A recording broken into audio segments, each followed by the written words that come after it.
നമസ്കാരം മാന്യ പ്രേക്ഷകരെ, വലിയ സ്നേഹ നമസ്കാരം. നോക്കൂ, നമ്മളെല്ലാവരും ഈ ചാനൽ ചർച്ചകൾ അതല്ലെങ്കിൽ സോഷ്യൽ മീഡിയയിലൊക്കെ സ്ഥിരം സാന്നിധ്യമായിട്ടുള്ള ഒരു വ്യക്തിയാണ് പാണ്ഡ്യാല ഷാജി എന്ന് പറയുന്ന ഇടത് സൈദ്ധാന്തികൻ എന്ന് പറയുന്ന രീതിയിൽ നമ്മളെല്ലാവരും ചാനൽ ചർച്ചകളൊക്കെ കാണുന്ന ആളുകൾ സ്ഥിരം കാണുന്ന ഒരു മുഖം തന്നെയാണ്. ഈ പാണ്ഡ്യാല ഷാജി ചില്ലറക്കാരനല്ല. കാരണം ഒന്ന്, പിണറായി വിജയന്റെ അടുത്ത സുഹൃത്തായിരുന്നു. അതിനേക്കാൾ ഉപരി പിണറായി വിജയന്റെ കമ്മ്യൂണിസ്റ്റ് പാർട്ടിയിലെ ആചാര്യനായിട്ടുള്ള ഇദ്ദേഹത്തിന്റെ, ഈ പാണ്ഡ്യാല ഷാജിയുടെ അച്ഛനായിരുന്നു പിണറായി വിജയന്റെ രാഷ്ട്രീയ ഗുരു.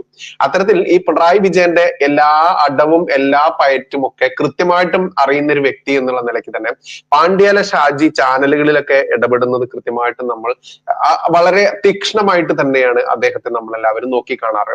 ഇപ്പൊ നമുക്കറിയാം, കണ്ണൂരിൽ കൊല്ലപ്പെട്ട എന്ന രീതിയിൽ തന്നെ 100% സംശയിക്കുന്ന രീതിയിലേക്ക് മാറിയിട്ടുള്ള കേസാണ് കണ്ണൂരിലെ ADM ആയിരുന്ന നവീൻ ബാബു, അസിസ്റ്റന്റ് കളക്ടർ. ആ നവീൻ ബാബു എന്ന് പറയുന്ന ആ വ്യക്തി ആത്മഹത്യ ചെയ്തതാണോ കൊന്നതാണോ എന്ന സംശയം, എല്ലാവരും കൊന്നതാണ് എന്ന് തറപ്പിച്ച് പറയുന്ന രീതിയിലേക്ക് ഇന്ന് ഹൈക്കോടതിയിൽ പോലും നടന്നിരിക്കുന്നു, തിരിമറികൾക്ക് നടന്നിരിക്കുന്നത് വ്യക്തമാവുന്ന കാര്യങ്ങളാണ് കഴിഞ്ഞ ദിവസമൊക്കെ പുറത്തു വന്നത്.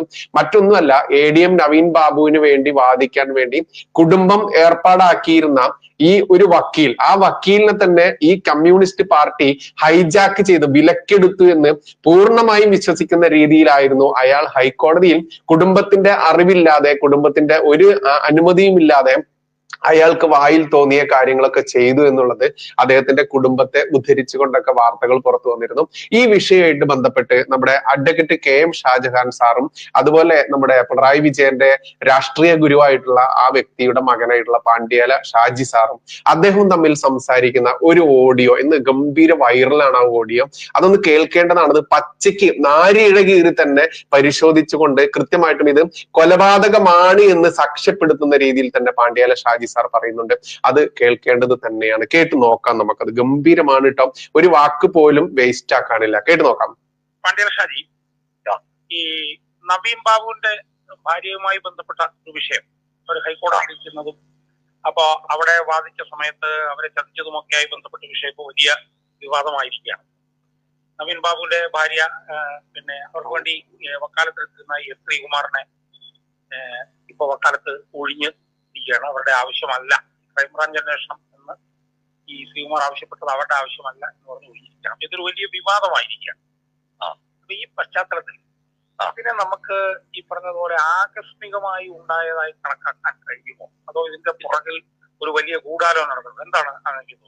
തീർച്ചയായും ഗൂഢാലോചന മാത്രമല്ല, അതിനകത്ത് ഒരു പ്രൈവാപൊട്ടി തന്നെ പറയുന്ന സംഭവം എന്ന് പറഞ്ഞാൽ കേരളത്തിന്റെ രാഷ്ട്രീയ ചരിത്രത്തിൽ ഇതുപോലെ ഹീനവും നിന്ദ്യവും ക്രൂരവുമായ ഒരു സംഭവം ഉണ്ടായത് കൃപേഷ് ശരത്ലാൽ എന്ന് പറയുന്ന രണ്ട് കുട്ടികളെ കാസർഗോഡ് കൊലപ്പെടുത്തിയ സംഭവം. കോൺഗ്രസിലെ കുട്ടികൾ. അതിനകത്ത് അഡ്വക്കേറ്റ് CK ശ്രീധരൻ കേസ് നിരന്തരമായി വാദിച്ച് ഇങ്ങനെ വരുന്ന ഘട്ടത്തിലാണ് ഈ പറയുന്ന കേരളത്തിലെ മുഖ്യമന്ത്രിയും ഈ പറയുന്ന ഇപ്പോഴത്തെ പാർട്ടി സെക്രട്ടറിയും കൊണ്ട് ഹൈജാക്ക് ചെയ്തിട്ട് അവരുടെ പാർട്ടിയിൽ ചേർക്കുകയും അയാൾ മറുഭാഗത്തിന് വേണ്ടി വാദിക്കുകയും ചെയ്ത ഒരു അവസ്ഥയുണ്ടാവുന്നത്. CK ശ്രീധരൻ കേരളത്തിന്റെ രാഷ്ട്രീയ ചരിത്രത്തിൽ ഇത്ര നാണം കെട്ട രീതിയിൽ, ഇത്ര ജുഡീഷ്യറി എന്ന് പറയുന്ന സംവിധാനത്തെ അപമാനിക്കുന്ന രീതിയിൽ പ്രവർത്തിക്കുന്ന ഒരു മുഖ്യമന്ത്രിയും ഒരു പാർട്ടിയും വേറെ കേരളത്തിലുണ്ടാവുമോ?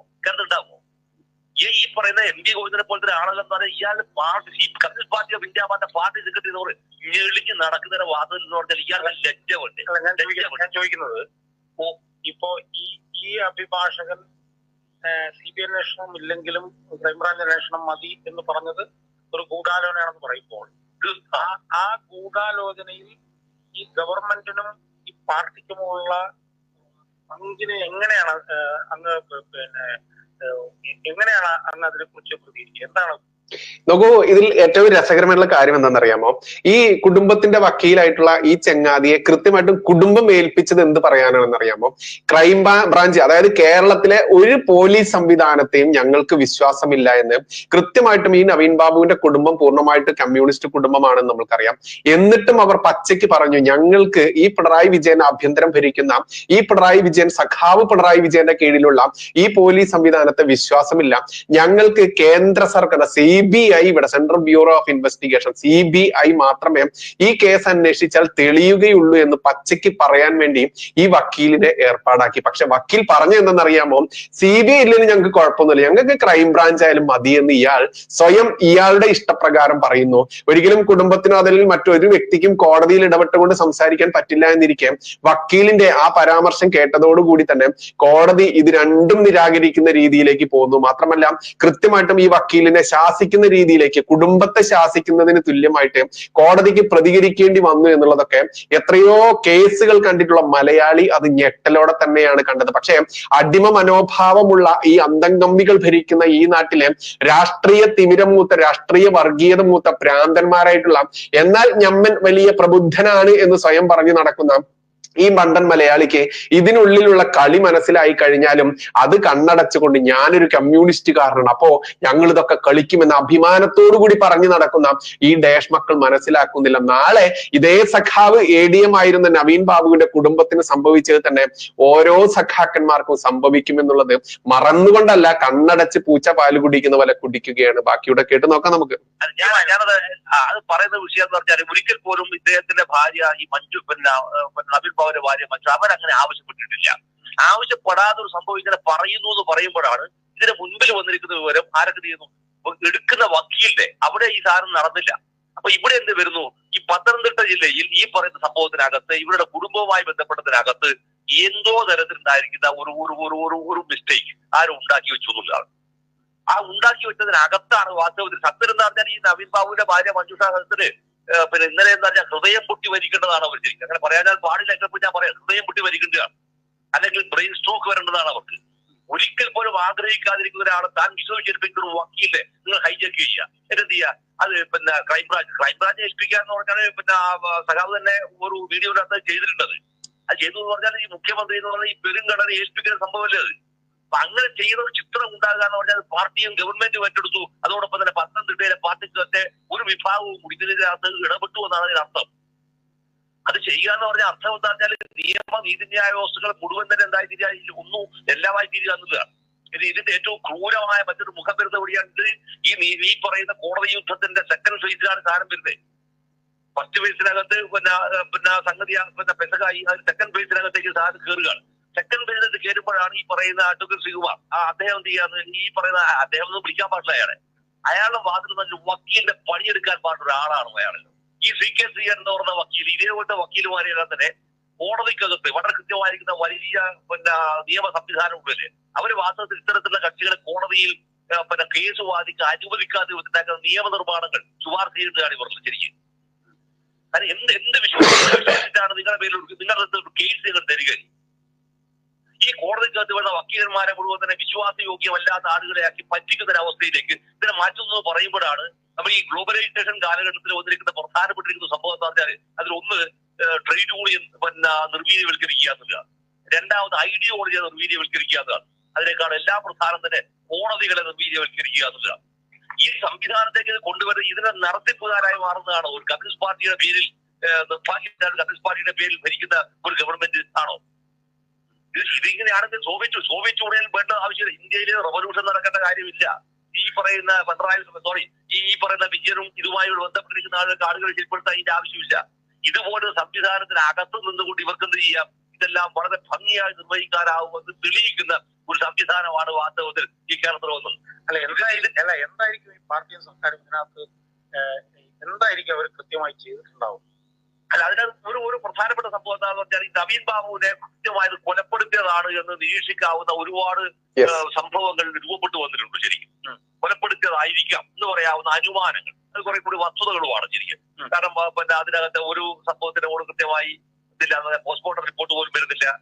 അത് മാത്രമല്ല, അതിനകത്തുണ്ടാവുമോ എന്നുള്ള സംശയത്തിന്റെ മേലെ വണ്ടി ഓടിച്ചിരിക്കുന്ന ഡ്രൈവറിനെ വേറൊരാളെ കൂട്ടിയിട്ട് വരുന്നു. ഇതെല്ലാം ഈ പറയുന്ന സംഭവത്തിന്റെ മുകളിൽ ഒരു പ്ലാന്റ് മേഡർ എന്ന സംഭവമാണ്. അത്തരമൊരു പ്ലാന്റ് മേഡർ വരുന്നതിനകത്ത് PP രവ്യ എന്ന് പറയുന്ന ആളെ നിലനിർത്തിക്കൊണ്ട് മറ്റൊരാൾ അതിനകത്ത് ആക്ട് ചെയ്യുക. അത് കണ്ടെത്തണമെങ്കിൽ CBI വേണം. അത് കണ്ടെത്തണമെങ്കിൽ CBI വേണം. ഈ സംഭവത്തെ തടയാനാണ് എന്ത് ചെയ്തത് അറിയും, വളരെ കൃത്യമായി വളരെ ബോധപൂർവമായി ഇതിനകത്ത് എന്ത് ചെയ്യുന്നു, പിന്നെ ഈ മഞ്ജുഷ എന്ന് പറഞ്ഞ ഇദ്ദേഹത്തിന്റെ ഭാര്യ കൊടുത്ത സംഭവത്തിന്റെ മുകളിൽ അത് പിന്നെ ക്രൈംബ്രാഞ്ച് ആയാൽ മതി എന്ന് പറയാൻ അഭിപ്രായം പറഞ്ഞു. ആരോട് ചോദിച്ചാണ് ഇയാൾ പറയുന്നത്? എന്തെറ്റാണ് ഗാന്ധി നേരത്തെ ഏറ്റവും പറഞ്ഞ ലോയേഴ്സ് പ്രൊഫഷൻ ഇത് ലയൻസ് പ്രൊഫഷൻ എന്ന് പറഞ്ഞ ഒരു പ്രയോഗമുണ്ട് ഗാന്ധിയുടെ. ലോയേഴ്സ് പ്രൊഫഷൻ ഇത് ലയൻസ് പ്രൊഫഷൻ എന്നിട്ട് അദ്ദേഹം പറയുന്നത്. പക്ഷെ അതുകൊണ്ടൊന്നും മാറിയിട്ട് എന്താ പറയുക, ഇതൊരു ക്രിമിനൽസിന്റെ പ്രൊഫഷനായി മാറ്റുകയാണ് ഈ പറയുന്ന ശ്രീകുമാർ ചെയ്തത്. ഞാൻ ചോദിക്കുന്നത് CPM എങ്ങനെയായിരിക്കും ഇതിനകത്ത് കൃത്യമായി ഓപ്പറേറ്റ് ചെയ്തിട്ടുള്ളത്? എങ്ങനെയായിരിക്കും അവിടെ വളരെ കൃത്യമായിരിക്കുന്ന പാർട്ടി സംഘടനാ സംവിധാനത്തെ ഉപയോഗിച്ച് പിന്നെ ആയിരിക്കാം സാധനം ചെയ്തിട്ടാവുക. അതോടൊപ്പം തന്നെ ഈ പറയുന്ന ശ്രീകുമാറിനെ നിയോഗിച്ചത് ആര് എന്നൊരു ചോദ്യം ഇതിനകത്ത്. ഇതിന് നേരത്തെ ഉണ്ടായിരിക്കുന്ന വക്കീലുണ്ടായിരുന്നല്ലോ, അദ്ദേഹം നോക്കൂ, ഇത് എടുത്തു പറയേണ്ട ഒരു കാര്യമാണ്. അതായത് പത്തനംതിട്ട ജില്ലാ കമ്മ്യൂണിസ്റ്റ് പാർട്ടിയുടെ കമ്മിറ്റി, CPM-ന്റെ കമ്മിറ്റി സെക്രട്ടറിയാലും പ്രസിഡന്റ് എല്ലാ ചങ്ങാതിമാരും പൂർണ്ണമായിട്ടും ADM നവീൻ ബാബുവിന്റെ കുടുംബത്തോടൊപ്പം നിൽക്കുന്നു. എന്നാൽ കണ്ണൂരിലെ സഖാക്കന്മാർ പിണറായി വിജയൻ അടക്കമുള്ള ആളുകൾ പൂർണ്ണമായിട്ടും ഞമ്മന്റെ PP ദിവ്യസ് സീൻ എങ്ങനെ പൊക്കി കൊണ്ടുവരുന്നു, അവരെ തട്ടുകേട് കൂടാതെ സംരക്ഷിക്കുന്നു.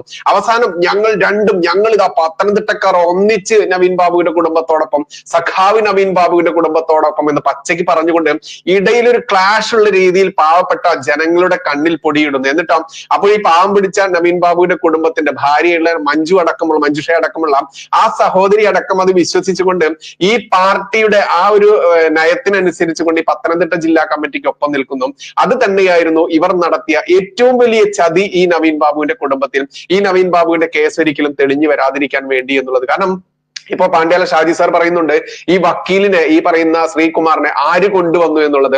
അതായത് പത്തനംതിട്ട ജില്ലാ കമ്മിറ്റി ഞങ്ങളെല്ലാം നവീൻ ബാബുവിന്റെ ഒപ്പം നിന്നുകൊണ്ട് ഞങ്ങൾ ഇത് ഗംഭീര വക്കീലിനെ കൊണ്ടുവന്നിരിക്കുന്നു എന്ന് പറയുമ്പോൾ നമുക്ക് തന്നെ ബോധ്യമാണ് അത് ഒരു സഖാവ് വക്കീൽ തന്നെ ആയിരിക്കും എന്നുള്ളത്. ആ സഖാവ് വക്കീലിനെ വെച്ചുകൊണ്ട് കളിച്ച ഒരു ഗംഭീര കളിയാണ് ക്രൈംബ്രാഞ്ച് ആയാലും മതി, ഞങ്ങൾക്ക് CBI നിർബന്ധമില്ല എന്നുള്ളത്. എന്നാൽ മഞ്ജുഷ അടക്കം ഈ ഭാര്യയും മക്കളും അടക്കമുള്ള ആളുകൾ ആവശ്യപ്പെട്ടത് ഒരേ ഒരു കാര്യം മാത്രമാണ്, CBI അന്വേഷിച്ചാൽ മാത്രമേ ഈ കമ്മ്യൂണിസ്റ്റ് സഖാക്കന്മാർ നടത്തിയ അരും കൊലയുടെ വിവരങ്ങൾ പുറത്തു വരികയുള്ളൂ. അതുകൊണ്ട് പിണറായി വിജയൻ എന്ന് പറയുന്ന കമ്മ്യൂണിസ്റ്റ് മുഖ്യമന്ത്രി ഭരിക്കുന്ന ആഭ്യന്തര വകുപ്പിന് കീഴിലുള്ള പോലീസ് ഈ കേസ് അന്വേഷിച്ചു കഴിഞ്ഞാൽ അവരെ സ്വാതന്ത്ര്യത്തോടെ അന്വേഷിക്കാൻ അനുവദിക്കില്ല എന്നുള്ളത് ഏതൊരു പോലീസുകാരന്, ഏതൊരു പൊട്ടനും അറിയാൻ പറ്റും. അതുകൊണ്ട് CBI വേണമെന്ന് പറഞ്ഞ മഞ്ജുഷയുടെ കടക്കിൽ വെട്ടിക്കൊണ്ടാണ് അവരുടെ വക്കീൽ എന്ന രീതിയിൽ ഈ സഖാക്കന്മാർ തന്നെ അങ്ങോട്ട് വെച്ചു കൊടുത്തുകൊണ്ട് അവസാനം ഈ പറയുന്ന പാവത്തിനെ പറ്റിച്ചുകൊണ്ട് അവന്റെ വായിൽ തോന്നിയത് സഖാക്കന്മാർ തിരികെ കൊടുത്തത് ഈ കോടതിയിൽ പറഞ്ഞുകൊണ്ട് ഈ കുടുംബത്തെ വഞ്ചിച്ചത്. അതാണ് പാണ്ഡ്യാല ഷാജി സാർ പറയുന്നത്. കേട്ടു നോക്കാം ബാക്കി ഇവിടെ. തലശ്ശേരിയിൽ വന്നിരിക്കുന്ന വക്കീലുണ്ട്, അദ്ദേഹം വളരെ പ്രഗത്ഭനായ അഡ്വക്കേറ്റ് ആണെന്നാണ് ഇപ്പൊ ഞാനൊക്കെ കേട്ടിട്ടുണ്ടായിരുന്നു. അപ്പൊ അതിനുശേഷം വന്നിരിക്കുന്ന ഇയാൾ എങ്ങനെ ഇതിനകത്ത് കയറി വന്നു? ഈ കയറി വരുന്ന ഘട്ടത്തിൽ എങ്ങനെയാണ് ഇദ്ദേഹത്തിന്റെ ഭാര്യ മഞ്ജുഷയെ പോലും നിസ്സഹായമാക്കിക്കൊണ്ട് ഇയാൾ ഇപ്പൊ ഈ സജീർ ഈ പാർട്ടി എന്ന് അതുകൊണ്ടാണ് ഞാൻ പറഞ്ഞത് ശോഭിച്ചൂടലാണെങ്കിൽ എന്ന് പറഞ്ഞ ഇപ്പൊ സംഭവങ്ങളില്ല. അതില്ലാതെ ഇവിടെ വെച്ചിട്ട് ജുഡീഷ്യറി എന്ന് പറയുന്ന സംവിധാനത്തെ തന്നെ ഇല്ലാതാക്കി തീർക്കാവുന്ന ഒരു ഓപ്പറേഷൻ നടത്താൻ മാത്രം പാർട്ടി ഉണ്ടായിത്തീരുമ്പോൾ ആ പാർട്ടി എങ്ങനെയാണ് ഒരു കമ്മ്യൂണിസ്റ്റ് പാർട്ടി ആവുന്നത്? കോൺഗ്രസ് ഇങ്ങനെയാണ് ഒരു കമ്മ്യൂണിസ്റ്റ് പാർട്ടി ആവുന്നത്? ഒന്നുമല്ലല്ലോ അത്. ഞാൻ ചോദിക്കുന്ന ഈ സ്പെസിഫിക് ആയിട്ടുള്ള ഈ സംഭവത്തിൽ ഇത് എങ്ങനെയായിരിക്കും പാർട്ടി ഇതിനകത്ത് ഓപ്പറേറ്റ് ചെയ്തിട്ടുണ്ടാവുന്ന സ്പെസിഫിക് ആയിട്ട് ഞാൻ ചോദിക്കും. സ്പെസിഫിക് ആയിട്ടുള്ള സംഭവം എന്താ വെച്ചാൽ ഇവരെ ഈ പറയുന്ന ഇദ്ദേഹത്തിന്റെ ഭാര്യയെ പിന്നെ ദുർബലപ്പെടുത്താവുന്ന രീതിയിൽ വരുന്ന ഒരു സംഗതി ഉണ്ടായിരിക്കും ഇതിനകത്ത്. അത് ബന്ധുക്കൾ വഴി പോലും ചിലപ്പോൾ വേണമെങ്കിൽ ഉപയോഗിച്ചേക്കാം. പക്ഷെ അത് വരുമ്പോൾ അതാണ് ഞാൻ പറഞ്ഞത്, ഇത് ശരിക്കും അവരറിയാതെ അവരെ ഇത് പ്രയോഗിച്ചപ്പോഴാണ് അവർ വാങ്ങുന്നത് ഷാക്കൾ ശരിക്കും അവർ ഞെട്ടൂല, ശരിക്കും ഞെട്ടൂലേ അവർ. അതുകൊണ്ട് അവർ പറഞ്ഞു ഞാനിങ്ങനെ പറഞ്ഞില്ല, എന്റെ മുമ്പ് ഇത് പറഞ്ഞില്ല എന്ന് പറഞ്ഞത്. അതിന് അത് മാത്രമല്ല, ഇയാൾ പറഞ്ഞപ്പോ എന്ന് പറയാൻ ഇയാൾ മാറ്റി പറയാൻ താല്പര്യമില്ല എന്ന് പറയും. വാസ്തവത്തിൽ അയാൾക്ക് എങ്ങനെയാണ് ഈ ഒരു പ്രൊഫഷന് ഉളുപ്പുണ്ടോ ആ മനുഷ്യൻ അഡ്വക്കേറ്റായി തുടരാൻ? ഉളുപ്പുണ്ടോ മനുഷ്യന് ഈ സാധനം തുടരാൻ? അയാൾ ശരിക്കും നാണം ഉണ്ടെങ്കിൽ അയാൾ ഈ പറയുന്ന ഈ അഡ്വക്കേറ്റ് ഈ പ്രൊഫഷൻ നാണം മുതൽ നിർത്തുന്നതാണ് അയാൾ. ഇത് നേരത്തെ CKC ചെയ്യുന്ന സംഭവമാണ്, അത് ചെയ്തില്ല. ഇത്തരത്തിലുണ്ടായിരുന്ന എല്ലാവിധ വൃത്തികേടുകളും ചെയ്യാനുള്ള അനുവാദം കൊടുക്കുകയാണ് ഈ പാർട്ടി എന്ന് പറയുന്ന ഈ ഭീമാകാരമായിരിക്കുന്ന യന്ത്രം കൊടുക്കുകയാണ്.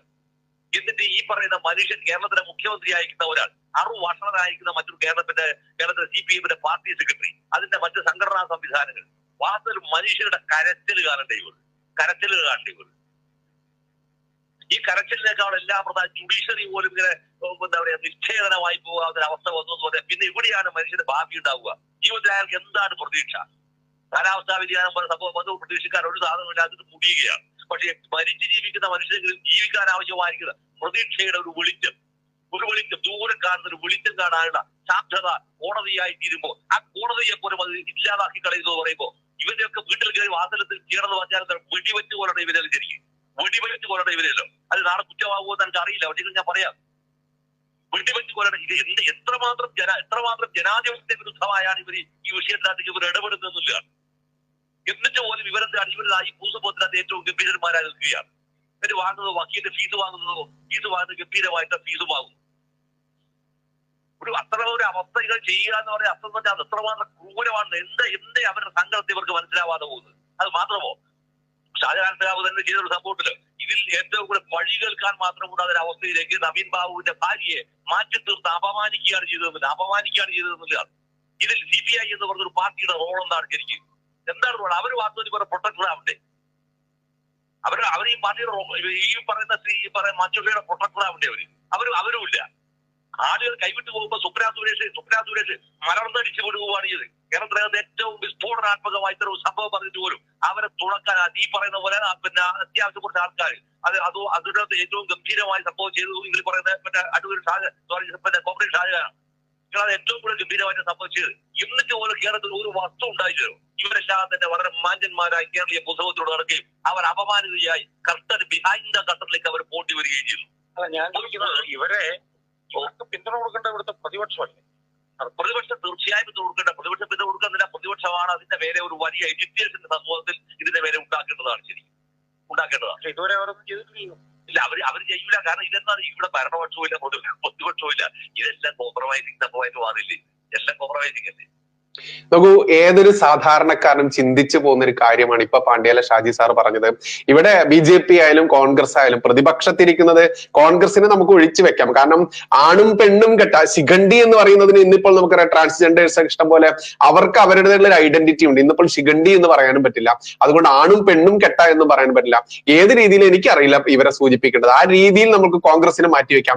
പക്ഷെ ഇവിടെ BJP എന്ന് പറയുന്ന രാജ്യം ഭരിക്കുന്ന പാർട്ടി ശക്തമായി ഇടപെട്ടുകൊണ്ട് ഇപ്പൊ പാണ്ഡ്യാല ഷാജി സാർ പറഞ്ഞ ആ സംശയമുണ്ടല്ലോ, ഇവിടെ പ്രതിപക്ഷമൊന്നുമില്ല, എല്ലാം അപ്പന ഞമ്മന്റെ ആളുകളാണ് എന്നുള്ള അത് മാറ്റിയെടുക്കാൻ ആ കുടുംബത്തിന് പൂർണ്ണ സപ്പോർട്ട് കൊടുത്തുകൊണ്ട് വിശ്വാസയോഗ്യമായിട്ടുള്ള അഗ്രഗണ്യനായിട്ടുള്ള BJP തലത്തിലുള്ള വക്കീലിനെ തന്നെ സത്യത്തിൽ ഈ പറയുന്ന മഞ്ജുഷ എന്ന് പറയുന്ന സഹോദരിക്ക് വെച്ചു കൊടുത്തുകൊണ്ട് CBI അന്വേഷണം പൂർണ്ണമായിട്ട് ഇവിടെ എത്താൻ വേണ്ടി കേന്ദ്ര സർക്കാരുമായി ബന്ധപ്പെട്ട് കേന്ദ്രവുമായി ബന്ധപ്പെട്ട് ഏതൊക്കെ രീതിയിൽ സഹായിക്കാൻ പറ്റുമോ ആ രീതിയിൽ സഹായിച്ചുകൊണ്ട് സഖാക്കന്മാർ നടത്തിയ ആസൂത്രിതമായിട്ടുള്ള ആ പാവം പിടിച്ച ആ നിരപരാധിയുള്ള മനുഷ്യനെ, ഒരു 2 മക്കളുടെ അച്ഛനെ, ഒരു ഭാര്യ, ആ പറയുന്ന പാവം പിടിച്ച സ്ത്രീയുടെ ഭർത്താവിനെ ഇല്ലാതാക്കിയ ഈ നരാധമ വർഗത്തെ പച്ചയ്ക്ക് തുറന്നു കാട്ടാൻ കിട്ടിയ ഈ അവസരം BJP ഉപയോഗിക്കുമോ എന്നുള്ളത് കണ്ടറിയേണ്ടത് തന്നെയാണ്. കാരണം നമ്മൾ കണ്ടിരിക്കുന്നു, ഒന്നും സംഭവിക്കുന്നില്ല, ആരും അനങ്ങുന്നില്ല. ഇന്നിപ്പോൾ ഈ പറയുന്ന ADM നവീൻ ബാബുവിനെ കൊന്നതാണോ തൂങ്ങി മരിച്ചതാണോ എന്നുള്ളത് ആ കുടുംബത്തിന്റെ വിഷയമായി മാത്രം മാറിയിരിക്കുന്നു. മറ്റൊരാൾക്കും കണ്ടവന്റെ മക്കൾക്ക് പ്രാന്ത് പിടിച്ചാൽ കാണാൻ നല്ല ചേലി എന്നുള്ള ആ ഒരു എന്റെ കുടുംബത്തിന് എനിക്ക് എന്ത് കിട്ടും എന്ന് മാത്രം ചിന്തിക്കുന്ന, അതല്ലെങ്കിൽ ഞാൻ പച്ചയ്ക്ക് പറഞ്ഞു കഴിഞ്ഞാൽ ഞാൻ രംഗത്ത് ഇറങ്ങിക്കഴിഞ്ഞാൽ എനിക്കെതിരെ എന്തൊക്കെ നടക്കും, അതുകൊണ്ട് ഞാൻ ഇറങ്ങില്ല എന്ന് ചിന്തിച്ച് നടക്കുന്ന ഈ പ്രബുദ്ധൻ എന്ന് സ്വയം വിളിക്കുന്ന മണ്ടൻ മലയാളി അറിയുന്നില്ല നാളെ നിന്റെയൊക്കെ വീട്ടിലും ഇതൊക്കെ തന്നെയാണ് സംഭവിക്കുക എന്നുള്ളത്. എന്തായാലും ഇത്തിരി ഭാഗം കൂടിയുണ്ട്, അതോടെ കേട്ട് നോക്കാം. ഒരു പൗരന്റെ അവകാശമാണ് വാസ്തവത്തിൽ ഇല്ലാതാക്കിയതില്ല. ഒരു പൗരന്റെ അവകാശം അത് ഇല്ലാതാക്കുക. പൗരന്റെ അവകാശം കോടതിക്കകത്ത് വെച്ച് ഇല്ലാതാക്കാൻ അവിടെ ഒരു എൻട്രി വെക്കുന്നില്ല. അവിടെ ഒരു എൻട്രി ഓർഡർ വെക്കുകയാണ്. ആരുടെ വിതൗട്ട് പെർമിഷനാണത്. അത് ചെയ്തിട്ട് അത് പത്രങ്ങളിൽ വാർത്തയാവുന്നതില്ല. നിങ്ങളത് ആലോചിച്ച് നോക്കിയാട്ടെ, പത്രം നിർവീര്യമാക്കപ്പെടുന്നു, ജുഡീഷ്യൽ നിർവീര്യമാക്കപ്പെടുന്നു. ഇതിനെ നമ്മൾ സംസാരിക്കാൻ നിയോഗിക്കപ്പെട്ടിരിക്കുന്ന ഒരാളെത്തിയ വക്കീൽ പറയുന്നത് ഈ പറയുന്നത് ഇവർക്ക് വേണ്ടിയില്ല. ഇതെല്ലാം ആരെ രക്ഷിക്കാനാണ് ശരിക്കും? BP രവിയെ രക്ഷിക്കാനാണ് എന്നുള്ള അഭിപ്രായം എല്ലാവർക്കും. BP രവിയെ രക്ഷിക്കേണ്ടി വരുന്നത് ഇവിടെയാണ് ശരിക്കും. CBI എൻക്വയറി വരികയാണെങ്കിൽ ഇതിന് ബിഹൈൻഡ് ദ കർട്ടനിലൂടെ കിടക്കുന്ന മറ്റൊരാൾ ആരാണ് തിരിച്ചറിയും. ഈ തിരിച്ചറിയുന്ന അവസ്ഥയെ പൊളിക്കണമെങ്കിൽ ഒറ്റ മാർഗമേ ഉള്ളൂ, ഈ കേസ് ക്രൈംബ്രാഞ്ചിലേക്ക് ചുരുക്കണം. ക്രൈംബ്രാഞ്ച് ചുരുക്കുക എന്ന് പറഞ്ഞാൽ ഇതിനകത്തുള്ള ആളുകൾ ഇത്രയും ഭീകരം. ഞാൻ പിന്നെ സഹാബിനോട് ഞാൻ പറയട്ടെ, ഈ ലോകത്തിലെ ഏതെങ്കിലും ഒരു ക്ലാസിക് സംഭവത്തിനകത്ത് കൃതിക്കകത്ത് നിങ്ങൾക്ക് ഇത്തരത്തിൽ ഉണ്ടായിരിക്കുന്ന ഒരു ഭൂമിക ഒരു പ്ലോട്ട് കാണിച്ചു തരാൻ പറ്റുമോ? സംഭവം ഗംഭീരമായിട്ട് എഴുതിയ കോമഡി എന്താന്ന് പറഞ്ഞാൽ വേറെ ഒന്നുമല്ല. ഇതിനകത്ത് പബ്ലിക്കിന്റെ എഡ്യൂക്കേഷൻ ആവുകയും കോടതി എന്ത് വേണം ഇതിനകത്ത് വലിയ. അതോടൊപ്പം തന്നെ ഈ ശ്രീകുമാർ എന്ന് പറയുന്ന ആളുടെ പിന്നെ ഈ പ്രൊഫഷൻ അയാൾക്ക് ഹൈക്കോടതിക്ക് റദ്ദ് ചെയ്യാനുള്ള സംവിധാനം ഉണ്ടെങ്കിൽ അത് ചെയ്യേണ്ടതാണ്. ശരിക്കും അത് ചെയ്യാനുള്ള സംവിധാനം. അതിന്റെ മുകളിൽ ഒരു പിന്നെ സ്വകാര്യമായ അന്യായം പിന്നെ ഫയൽ കിട്ടുകയാണ്. ശരിക്കും അത് ഒരു സ്വകാര്യ അന്യായ ഫയൽ ചെയ്യണം ഇതിന്റെ വില. ഇത്ര ഒരു ചതി ചെയ്ത് കഴിഞ്ഞാൽ അതൊരു സ്വകാര്യ അന്യായ ഫയൽ ചെയ്യണം. ഈ മഞ്ജുഷ ഫയൽ ചെയ്യണം. നമുക്ക് അതിനെ നിയമപരമായ വശത്തെ കുറിച്ച് പേര് ഒന്നില്ല. ഞാൻ കോമൺ അത് ഫയൽ ചെയ്യണം. കാരണം അത് അവരെ ഭർത്താവ് കൊല്ലപ്പെട്ടതാണോ അല്ല ആത്മഹത്യ ചെയ്യുകയാണോ അത് അവരറിയാനുള്ള അവരുടെ അവകാശമാണത്. ഈ അവകാശം റദ്ദ് ചെയ്യാൻ മഞ്ജുഷ പറയാതെ CPM ഭരണകൂടം കൂടെ നടത്തിയ ഒരു ഗൂഢാലോചന ഭരണകൂടം നടത്തിയ സോവിയറ്റ് യൂണിയനെ പോലും അത്ഭുതപ്പെടുത്തുന്ന രീതിയിൽ ഞെട്ടിപ്പിക്കുന്ന രീതിയിൽ നടത്തിയിരിക്കുന്ന അതിഭീകരമായിരിക്കുന്ന പ്ലാന്റ് മർഡർ ജുഡീഷ്യറിയെ കൊല്ലുന്നു. അതോടൊപ്പം തന്നെ ഒരു മനുഷ്യനെയും കൊല്ലുന്നു. അതിന്റെ ഒരു തെളിവ് കിട്ടാനുള്ള സാധ്യതയും ഇല്ലാതാക്കുന്നു. ഇതെല്ലാം കൂടി ചേർന്നിരിക്കുന്ന അതിഭയാനകമാണ്. അതുകൊണ്ടാണ് ഞാൻ പറഞ്ഞത് ലോകത്തിലെ ഒരു ക്ലാസിക്കൽ കൃതിക്കകത്തും പോലും കാണാതിരിക്കാവുന്ന ഒരു പ്ലോട്ട് നിർമ്മിക്കപ്പെട്ടിരിക്കുന്ന ഒരു സ്ഥലമായി ഈ കേരളവും ഈ പിന്നെ എന്താ പറയാ നമ്മുടെ ഹൈക്കോടതിയുടെ പരിസരവും ഭൂമിയും മാറുന്നു എന്ന് പറഞ്ഞാൽ ഡോസ്റ്റോവസ്കി ഞെട്ടിപ്പോലും ശരിക്കും. ഡോസ്റ്റോവസ്കി ഞെട്ടിപ്പോലും താരം. ഡോസ്റ്റോവസ്കി ഏറ്റവും ഭ്രമാത്മകമായ ഒട്ടനവധി സംഭവങ്ങൾ നോക്കൂ, ഇതിൽ കൂടുതലൊന്നും പറയാനില്ല എന്നുള്ളതാണ്. ഇത് അല്പം കൂടി ഉണ്ട്, ഒരു മിനിറ്റ് കൂടി ഉണ്ട്, ദൈർഘ്യമുണ്ട്. അത് ഇനി വെക്കേണ്ടതില്ല. കാരണം എന്താണ് ഇതിൽ കൂടുതൽ പറയേണ്ടത്? മലയാളി എന്ന് പറയുന്ന പ്രബുദ്ധ, നിന്റെ അവസ്ഥ ആലോചിച്ചിട്ട് സത്യത്തിൽ ചിരിക്കണോ കരയണോ എന്നുള്ളത് തന്നെയാണ്. നിന്റെ കൂട്ടത്തിലുള്ള സഖാവെ, നിന്റെ കൂട്ടത്തിലുള്ള എത്രയോ സഖാക്കന്മാരെ, ഈ സഖാക്കന്മാരും ഇവിടത്തെ ഇസ്ലാമിക ജിഹാദികളും അരിഞ്ഞും വെട്ടിയും കുത്തിയും ചവിട്ടിയും ഒക്കെ കൊന്നാൽ പോലും നിന്റെ കൂട്ടത്തിലുള്ള സഖാവിന് നീതി വാങ്ങിക്കൊടുക്കാൻ പോലും നീ മറ്റേ ജീവിച്ചിരിക്കുന്ന സഖാവിന് മൂല്യം കൽപ്പിച്ചുകൊണ്ട് അതൊരു പെണ്ണൊക്കെ ആയി തീർന്നാൽ പിന്നെ എന്തായിരിക്കും അവസ്ഥ എന്നുള്ളത് നമ്മൾക്കറിയാം. കാരണം പി ശശി എന്ന് പറയുന്ന പിണറായി വിജയന്റെ എല്ലാം ചങ്ക്, ആ ചങ്കും ഈ ദിവ്യയുടെ ആ ഒരുപാട് കാര്യങ്ങളൊക്കെ പുറത്തു വന്നതൊക്കെ നമ്മൾക്കറിയാലോ. അത്തരത്തിൽ ഈ പറയുന്ന രീതിയിൽ സഖാക്കന്മാർ തന്നെ നിഷ്കരുണം കൊന്നൊടുക്കുക, എന്നിട്ടോ ആ കേസ് തെളിയാതിരിക്കാൻ വേണ്ടി ഈ പാവം പിടിച്ച കുടുംബത്തിന്റെ വക്കീലിനെ തന്നെ വിലക്കെട്ടിയെടുക്കുക, എന്നിട്ട് ആ കുടുംബത്തെ ചതിക്കുക. നിസ്സഹായത എന്ന് പറഞ്ഞാൽ മറ്റൊന്നുമല്ല അവിടെ സംഭവിക്കുന്നത്. അതുകൊണ്ടാണ് പാണ്ഡ്യാല ഷാജി സാർ പറഞ്ഞത്, ആ മഞ്ജുഷ എന്ന് പറയുന്ന ആ ഭാര്യ അവർക്ക് തലച്ചോർ ഞെട്ടി അതല്ലെങ്കിൽ അറ്റാക്ക് വരാഞ്ഞത് ഭാഗ്യം എന്നുള്ളത്. ആ രണ്ട് മക്കൾക്ക് അമ്മ പോലും ഇല്ലാതാക്കുന്ന രീതിയിലുള്ള ഈ കള്ളക്കളികൾ കളിക്കാൻ ഒരേ ഒരു വർഗത്തിനെ പറ്റുകയുള്ളൂ. ആ വർഗത്തിന്റെ പേരാണ് കമ്മ്യൂണിസം എന്ന് പറയുന്ന വർഗം. ആ വർഗത്തിന് പിന്നൊരു വർഗമാണ് ഇസ്ലാമിക ഭീകരവാദികൾ, അതല്ലെങ്കിൽ പൊളിറ്റിക്കൽ ഇസ്ലാമിൽ പെട്ടിട്ടുള്ള ലോകത്താകമാനമുള്ള മുസ്ലിം ഭീകരവാദികൾ എന്നുള്ളത്. ഇവർക്ക് മാത്രം ഇത്തരത്തിൽ ഈ പറയുന്ന ചങ്ക് മാന്തിക്കൊണ്ട് മനുഷ്യനെ കൊല ചെയ്യാൻ ഒക്കുകയുള്ളൂ എന്നുള്ളത് എത്രയോ കാലമായി കണ്ടുകൊണ്ടിരിക്കുന്നു. എന്നിരുന്നാലും രാഷ്ട്രീയ തിമിരമൂത്ത രാഷ്ട്രീയ അടിമകളായിട്ടുള്ള ഈ നാട്ടിലെ മാക്രികളും കമ്മ്യൂണിസ്റ്റ് മാക്രികളും ഈ കോൺഗ്രസ് കൊങ്ങികളും രാജ്യം നശിച്ചാലും വേണ്ടില്ല ഇവിടത്തെ ഇറ്റലി മദാമയ്ക്ക് വേണ്ടി കുഴലൂതി നടക്കുന്ന നാണവും മാനവും ഉളുപ്പുമില്ലാത്ത കോൺഗ്രസ് അടിമകളും ഇവരെ ഇതല്ലാതെ ഇനി എന്താണ് പറയാനുള്ളതെന്ന് മാത്രം മാന്യ പ്രേക്ഷകർക്ക് മുൻപിലേക്ക് വെക്കുകയാണ്. നന്ദി, നമസ്കാരം. ജയ് ഹിന്ദ്, ജയ് ശ്രീറാം.